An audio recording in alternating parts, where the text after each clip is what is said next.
Бирок үйдөгү аялыңыз менен балаңыз ушул сөздү айта албайт, ошолорго жок дегенди айтыңыз.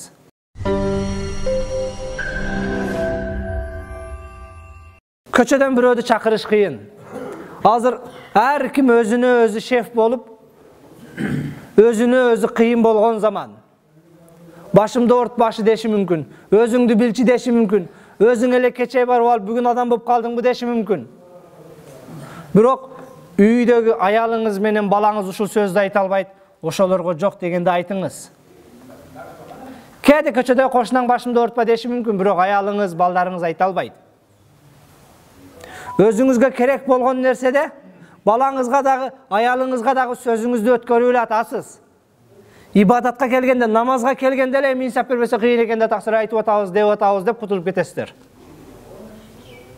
Эсиңиздерде болсо жума намаздан мурда да бир жолу айттым элем. Эч кимдин үйүндө абетте баккан жылкыңар менен уюңар суусуз калбайт.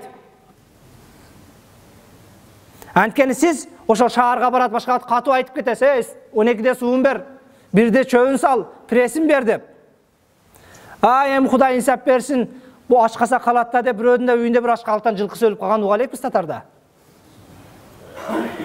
Койдун суусу, малдын суусу убагында берилет. Эмне үчүн ошону сиз катуу айтасыз? Мойнуңду жулам, койго сууду бер, жылкыга сууду бер деп. Намазга келгенде эле инсап бербесе кыйын экен да таксыр айтып атабыз дейсиз. Ошол жылкыны тайындагандай намазды тайындасаңыз, намазы да калбайт эле.